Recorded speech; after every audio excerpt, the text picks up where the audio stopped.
జై బజరంగ్ వాళ్ళందరికీ welcome to the day 12 video of road to 10K series. మనం ఈ రోజు కూడా మనం మార్నింగ్ అలా లేచిపోయి మనం వాటర్ ఇంటేక్ అయితే కంప్లీట్ చేస్తాం. మీలో చాలా మంది వింటర్ సీజన్ అని చెప్పి వాటర్ చాలా తక్కువ తాగుతుంటారు. కానీ మినిమం బేసిక్ 2 లీటర్స్ వాటర్ అయితే కన్జ్యూమ్ చేయడానికి ట్రై చేయండి, ఎందుకంటే మీకు చాలా హెల్ప్ అయింది. అదే అయిపోయినాక ఈరోజు గార్లిక్ తిందామని చెప్పి ట్రై చేసా. అమ్మో అసలు ఎంత ఘాట్ ఉందంటే నాకైతే బ్రష్ చేసినా కూడా స్మెల్ అయితే నోట్లో పట్టుకునే ఉంది. చాలా చిరాగా అనిపించింది. ఎందుకంటే మనం ట్రై చేద్దాం, ఎందుకంటే మార్నింగ్ గార్లిక్ తింటే కొంచెం సెన్సెస్ యాక్టివేట్ అవుతాయంట. So let's try.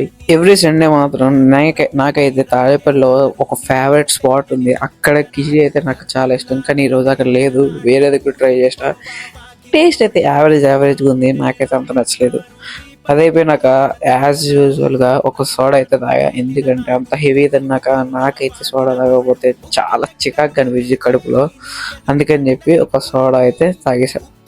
అండ్ నిన్న మనం 6K స్టెప్స్ చేసినందుకు చాలా మంది ఫీల్ అయినట్టున్నారు. సో డోంట్ వరీ, ఈ రోజు అయితే 10K స్టెప్స్ కంప్లీట్ అయితే చేసేసాం. అండ్ వింటర్ సీజన్ కాబట్టి కాళ్ళు అయితే చాలా పెయిన్స్ వచ్చేస్తున్నాయి. అండ్ డిన్నర్లకి అయితే మనం దాబాకి వెళ్ళాం.